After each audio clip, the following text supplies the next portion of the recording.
आज जो हरकत तुम पार्टी में कर रही थी वह मुझे बिल्कुल भी पसंद नहीं है। और तुम्हें क्या लगता है तुम ऐसी हरकतें करती रहोगी तो मैं चुप रहूँगा? मैं लास्ट बार वार्निंग दे रहा हूँ तुम्हें। अगर तुमने अपनी इस तरह की हरकतें बंद नहीं की तो मैं तुम्हें तलाक दे दूँगा और फिर तुम जाकर रहना अपने उसी आशिक के साथ। ईशान अपनी नई वाइफ सौम्या से कहता है। तब सौम्या सारी बातें सुनकर दंग रह जाती, फिर सोचती है कि मैंने तो ऐसी कोई हरकत की भी नहीं, पर यह ईशान इस तरह से क्यों कह रहा था। हाँ, पार्टी में मैं ज़रूर बात कर रही थी, वो तो मेरी फ्रेंड थी, तो फिर ईशान ऐसा क्यों कह रहा था। और इतना कहकर ईशान सो जाता है। और फिर अगली सुबह ईशान सौम्या से बिना बात किए हुए और उसे बिना बताए ऑफिस चला जाता है। फिर सौम्या सोचती है कि ईशान उससे क्यों नाराज़ है, जबकि उसमें उसकी कोई गलती भी नहीं है। फिर ईशान उस पर यह इल्ज़ाम क्यों लगा रहा है। सौम्या इन सारी बातों से बहुत परेशान थी। फिर वह सोचती है आखिर यह सारी बात वह किसके साथ शेयर करे, कौन उसकी बात को सुनेगा और समझेगा।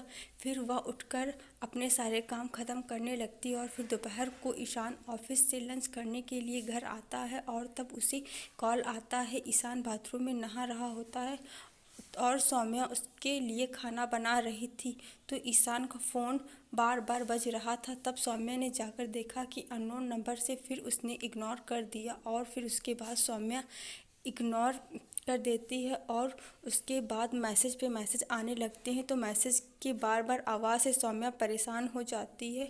फिर जब मैसेज देखती है तो उस मैसेज में लिखा था, डार्लिंग अगर तुम नहीं आए तो मैं आज दोपहर का लंच नहीं करूँगी और फिर भूल जाना कि हमारा भी कोई रिश्ता है।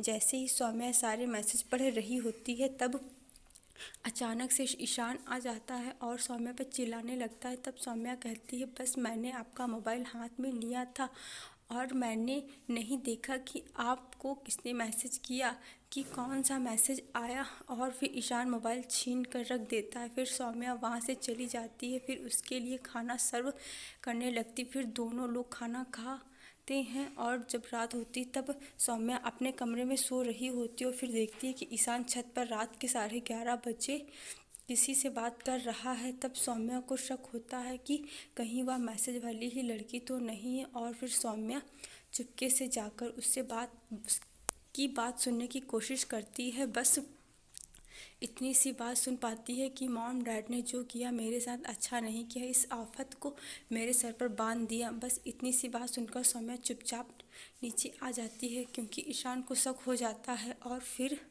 सौम्या इसी बात को बार बार सोचती कि आखिर ईशान किसके बारे में बात कर रहा था। दरअसल बात यह है कि ईशान सौम्या से कभी शादी नहीं करना चाहता था, बल्कि वह अपनी प्रेमिका रितिका से शादी करना चाहता था। लेकिन ईशान के मम्मी पापा को रितिका बिल्कुल भी पसंद नहीं थी, क्योंकि रितिका का चरित्र अच्छा नहीं था और इसीलिए बस ईशान की शादी रितिका से नहीं होने दी। पर ईशान को इस बात का जरा सा भी अंदाज़ा नहीं था कि रितिका एक अच्छी लड़की नहीं है। सौम्या को इन सब के बारे में कुछ भी नहीं पता था और ईशान इसीलिए सौम्या को पसंद नहीं करता था। बस वह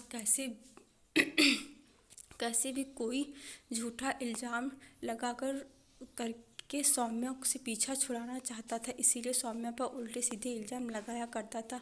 और एक दिन तो हद ही हो गई जब ईशान ने अपने पैसे लॉकर में रख दिए और वह भूल गया कि पैसे उसने कहाँ रखे और उसकी पर्स खाली थी, पर्स में कुछ ही पैसे थे। तब वह सौम्या पर इल्ज़ाम लगाता है कि उसने पैसे चुरा लिए हैं और अपने उसी आशिक को दे दिए। तब सौम्या के पैरों तले से ज़मीन खिसक गई और उसका कोई आशिक है भी नहीं और उसने ना ही चोरी की, तो ईशान उस पर झूठा इल्ज़ाम क्यों लगा रहा है। सौम्या बार बार कहती कि उसने कोई चोरी नहीं की, कि किसी ने भी नहीं सुनी। तो वह बहुत परेशान थी और रोती है कि आखिर ईशान उसके साथ ऐसा क्यों कर रहा है। और एक दिन सौम्या दोबारा से ईशान से फ़ोन पर बात कर इस दिन सौम्या ईशान को फिर से फ़ोन पर बात करते हुए सुन लेती है। ईशान यह बात कहता है कि मैंने उस पर इस बार चोरी का इल्ज़ाम लगा दिया है, बस कैसे भी करके उससे पीछा छूट जाए। तब सौम्या को यकीन हो जाता है कि ईशान उसी की बात कर रहा है,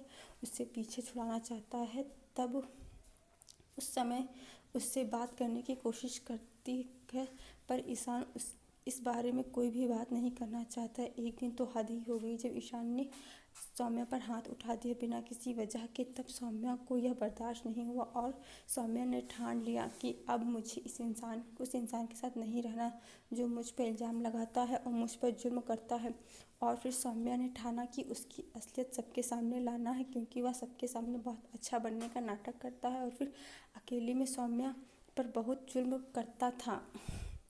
फिर सौम्या ने ठान लिया कि अब और बर्दाश्त नहीं करना और उसकी असलियत सबके सामने लाकर ही रहना है कि वह जैसा दिखता है वैसा है नहीं, बस उसका व्यवहार बनावटी है। और फिर एक दिन पार्टी का निमंत्रण आता है। तब सौम्या सोचती है कि वही मौका है सबके सामने ईशान की असलियत लाने का। और फिर वह सोच लेती है कि वह कुछ ऐसा करे जिससे ईशान को गुस्सा आए।